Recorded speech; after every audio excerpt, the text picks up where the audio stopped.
प्रिय विद्यार्थियों, साथियों, आप सभी को बहुत बहुत शुभकामनाएं। विभिन्न प्रतियोगी परीक्षाओं का दौर चल रहा है। उसी क्रम में आज हम इस अगले वीडियो में आपको वर्णमाला में जो कुछ बातें रह गई थी पिछले वीडियो में, उन बातों को यहाँ पर शामिल कर रहा हूँ, उन्हीं पर चर्चा कर रहा हूँ। पिछले वीडियो में आपको हमने वर्णमाला के प्रकार, स्वर, अयोगवाह और व्यंजन पर व्यवस्थित जानकारी दी थी।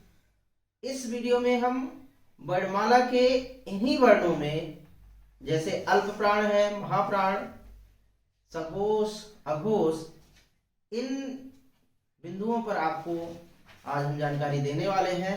तो सबसे पहले हम आपको बता देते हैं वर्णमाला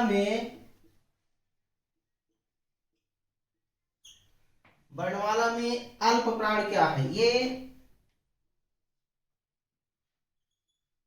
उच्चारण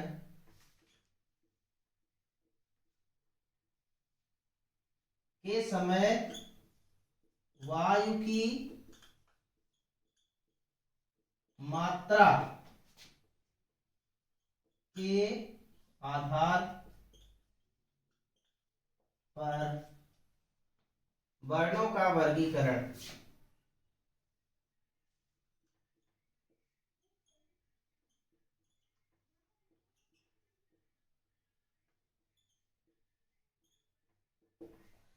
जो उच्चारण के समय या उच्चारण में वायु की मात्रा का कितना प्रयोग होता है, उसके आधार पर वर्णों का जो वर्गीकरण किया गया है वो दो आधारों पर किया गया है। एक है, इसमें पहला है अल्प प्राण,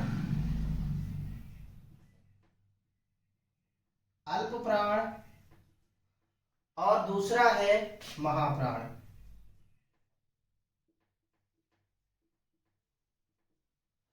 अल्प प्राण के उच्चारण में मुख से हवा की मात्रा कम निकलती है, यानी महाप्राण की अपेक्षा इसके उच्चारण में कम समय लगता है या कम हवा बाहर कम निकलती है। तो इस तरह से हम इन जो अल्प प्राण है उनमें जो वर्ण आते हैं उनमें आते हैं क्या, वर्गीय व्यंजन का सभी स्वर,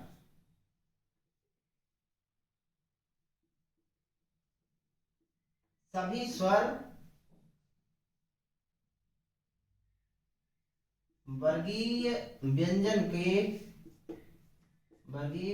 का पहला,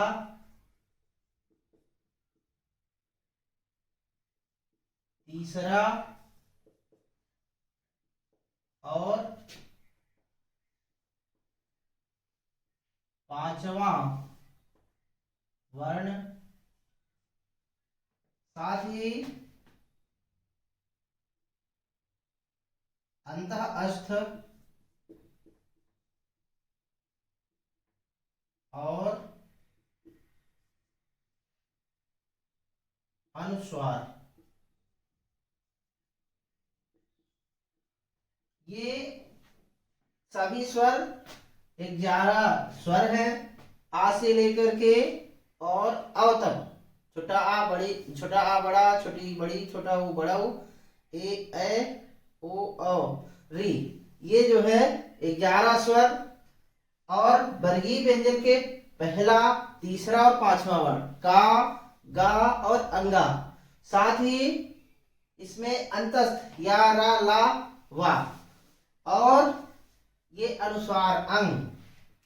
तो इसमें जो है 11 ये हो गए प्लस 15 वर्गीय व्यंजन के प्रथम, तृतीय और पांचवें वर्ण से, और अंतस्थ हो गए 4 और अनुस्वार हो गया 1। इस तरह से 11, 15, 11, 26, 4, 30 से 31 अल्प प्राण की संख्या 31 है। वहीं महाप्राण, जिनमें उच्चारण के समय वायु की मात्रा ज्यादा मुख से बाहर निकलती है, उन्हें महाप्राण कहते हैं। क्या होती है, उच्चारण में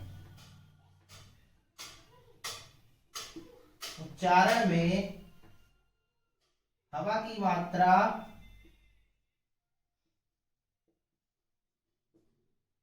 मुख से अधिक मात्रा में निकलती है।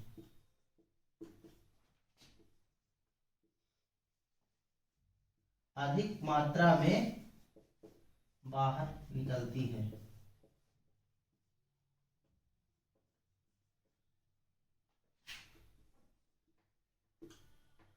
इनमें कौन कौन से वर्ण आते हैं?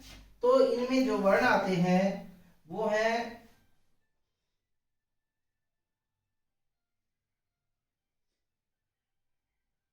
वर्गीय व्यंजन का दूसरा और चौथा वर्ण, फिर विसर्ग आता है और ऊष्म में तीनों सा।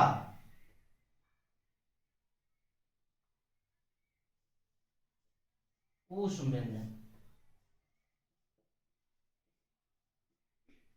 ये सभी आते हैं महाप्राण में। ये कितने हो गए वर्गीय व्यंजन में? ये हो गए वर्गीय व्यंजन हो गए 10। फिर ये विसर्ग हो गया 1 और ये ऊष्म व्यंजन हो गए 4। कुल मिलाकर के 15 वर्ण। इसमें 10, 1 11 और 4 15 वर्ण महाप्राण की श्रेणी में आते हैं। यानी वर्गीय व्यंजन का दूसरा और चौथा वर्ण अर्थात खा और घा, इसी तरह छा और झा, इसी तरह ठा और ढा, था और धा, फा और भा। इस तरह से सभी वर्गीय व्यंजन के अंतर्गत दूसरे और चौथे वर्ण को महाप्राण की श्रेणी में रखते हैं। साथ ही ऊष्म व्यंजन और विसर्ग को भी यहाँ उसमें रखते हैं। तो ये जो है महाप्राण के अंतर्गत आते हैं। मात्रा स्वर यानी उच्चारण के आधार पर जो वायु की मात्रा निकलती है उसके आधार पर वर्णों का 2 तरह से वर्गीकरण किया गया है। एक है अल्प प्राण और दूसरा है महाप्राण। अल्प प्राण की संख्या 31 है और महाप्राण की संख्या 15 है। तो इस तरह से ये आपको निश्चित रूप से समझ में आया होगा। इसके बाद इसमें एक है, में कुछ प्रश्न और आते हैं कभी कभी, जैसे स्पर्श संघर्षी वर्ण कौन से हैं, लुंठित वर्ण कौन से हैं, प्रकंपित वर्ण कौन से हैं। तो ऐसे प्रश्नों के लिए भी कुछ एक जो है जानकारी मैं आपको दे देता हूं। इनमें जो है इसको हम कहते हैं प्रयत्न के आधार पर। प्रयत्न के आधार पर वर्णों का वर्गीकरण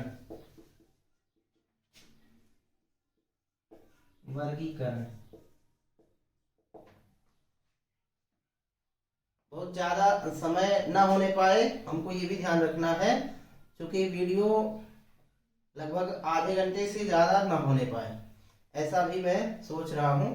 तो ये बात आपको मैं जल्दी से बता देता हूं संक्षेप में। इसमें भी प्रश्न पूछा जाता है कि कौन सा स्पर्श संघर्षी है, कौन सा संघर्षी है, कौन सा नासिक है। तो ये वर्णों के उच्चारण में जो प्रयत्न होता है, यत्न होता है, उसके आधार पर जो वर्गीकरण किया गया है वर्णों का, वो यहाँ पे जानकारी आपको बताई जाएगी। तो जैसे इसमें होता है क्या, एक है स्पर्शी या इसको हम स्फोट व्यंजन भी कहते हैं, स्फोट या स्पर्शी। इसमें क्या होता है, जो हवा है उच्चारण के समय मुख में जो वायु है वो कहीं ना कहीं टकराते हुए बाहर निकलती है।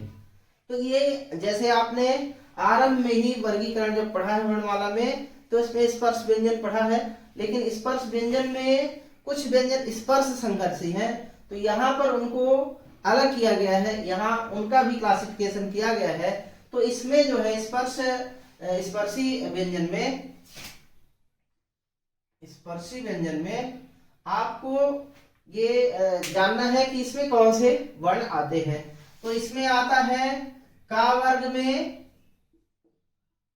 वर्ग के चारों वर्ण का, खा, गा और घा। इसी तरह फिर चा वर्ग इसमें नहीं आता है, इसमें फिर टा वर्ग आता है। टा वर्ग में टा, ठा, डा और ढा।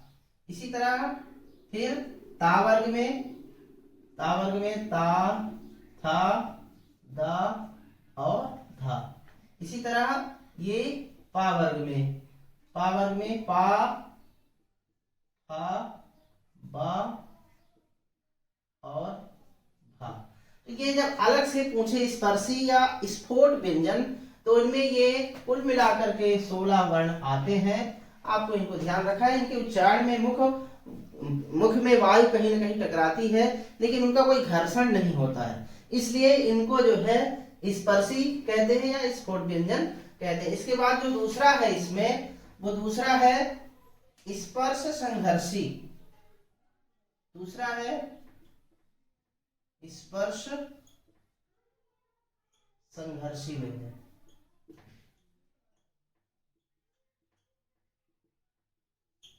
इसमें उच्चारण के समय मुख से हवा निकलती है, तो वो विभिन्न भागों में, मुख के विभिन्न भागों में घर्षण करते हुए निकलती है, इसलिए इनको स्पर्श संघर्षी कहते हैं। इनकी संख्या है 4, और वो 4 है चा वर्ग के चा, छा, जा और झा। ये 4 वर्ण जो है स्पर्श संघर्षी कहलाते हैं। इसके बाद है जो तीसरा है, वो है संघर्षी।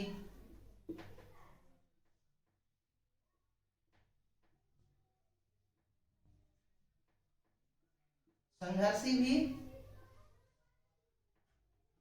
4 वर्ण इसमें भी होते हैं। इसमें जो है कौन कौन से हैं? सा,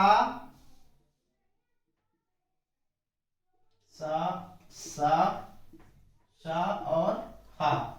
ये चारों वर्ण संघर्षी व्यंजन कहलाते हैं।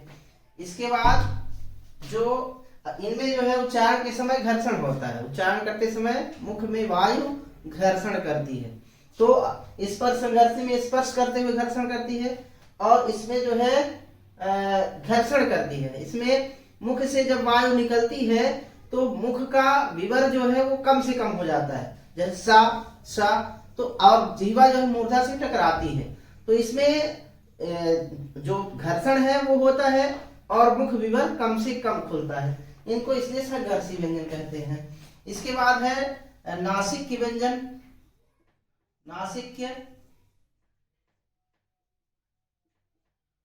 नासिक में 5 वर्ण आएंगे, 5 वर्ण।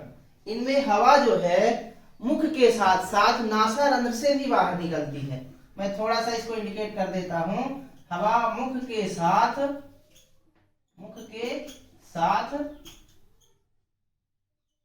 नासारंध्र से भी बाहर निकलती है।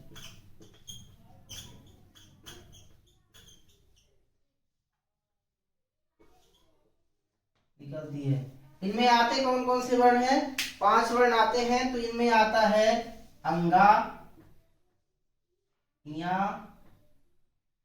अड़ा, ना और मा।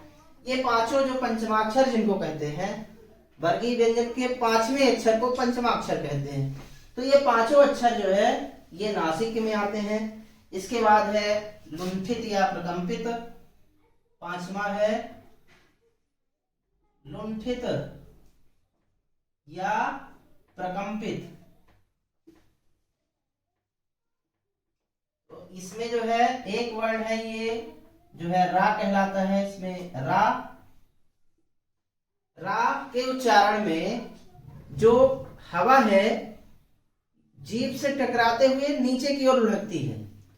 हवा जीवा से टकरा करके नीचे की ओर लुढ़कती है और जीवा में कंपन भी होता है, इसलिए इसे लुंठित या प्रकंपित कहते हैं। रा हवा मुख से हवा जिह्वा से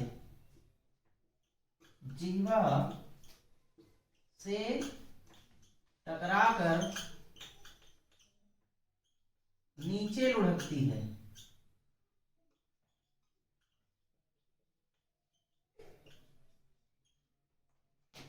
साथ ही जीवा में कंपन होता है।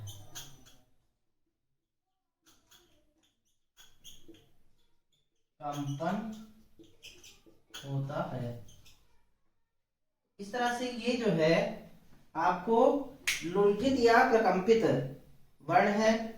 इसके बाद हम बात करेंगे आपसे पार्श्विक। पार्श्विक वर्ण कौन सा है? पार्श्विक वर्ण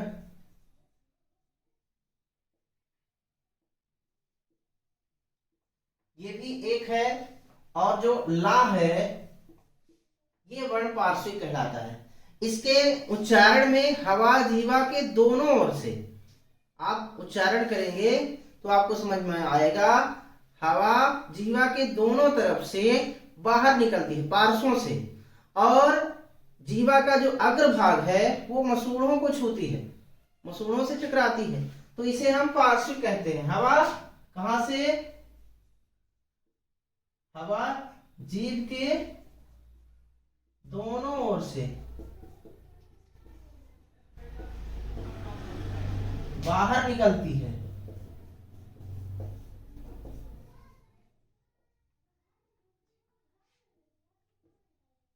और जिह्वा का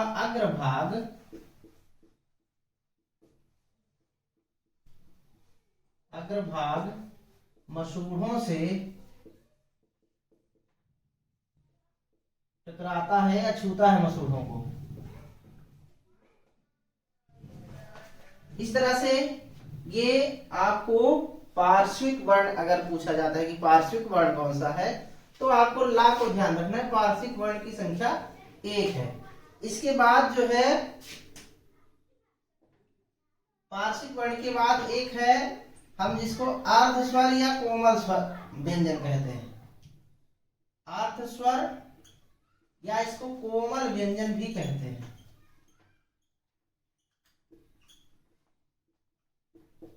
कोमल व्यंजन जिनका उच्चारण करते समय व्यंजन से कम समय लगे और स्वर से थोड़ा अधिक समय लगे, ये व्यंजन और स्वर दोनों के बीच के वर्ण हैं।